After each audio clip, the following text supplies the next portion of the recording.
આ તરફ ગીર સોમનાથમાં સતત બીજા દિવસે વરસાદની તોફાની બેટિંગ। તાલાલામાં 3 ઇંચ વરસાદ, ગીરગઢડામાં 2 ઇંચ વરસાદ ખાબક્યો, સૂત્રાપાડામાં 2 ઇંચ વરસાદ નોંધાયો છે, કોડીનારમાં પણ 1.5 ઇંચ વરસાદ છે, ઉનામાં પણ 1.5 ઇંચ વરસાદ, વેરાવળમાં 1 ઇંચ વરસાદ નોંધાયો છે।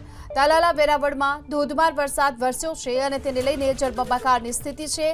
વેરાવળનું પંડવા ગામ પાણી થઈ ચૂક્યું છે। તાલાલાના આંબળાસ ગામે પણ પાણી ફરી વળ્યા છે। તો તાલાલા વેરાવળમાં ધોધમાર વરસાદને લઈ જળબંબાકારની સ્થિતિ છે। નદીઓમાં સતત પાણીની આવક જોવા મળી છે, ખેતરોમાં પણ પાણી ફરી વળ્યા છે। તો આ તરફ આંબળાસ અને પંડવા ગામ પણ જળબંબાકાર થઈ ચૂક્યું છે। આ તરફ ગીર સોમનાથમાં સતત બીજા દિવસે વરસાદની તોફાની બેટિંગ। તાલાલામાં 3 ઇંચ વરસાદ, ગીરગઢડામાં 2 ઇંચ વરસાદ ખાબક્યો, સૂત્રાપાડામાં 2 ઇંચ વરસાદ નોંધાયો છે, કોડીનારમાં પણ 1.5 ઇંચ વરસાદ છે, ઉનામાં પણ 1.5 ઇંચ વરસાદ, વેરાવળમાં 1 ઇંચ વરસાદ નોંધાયો છે।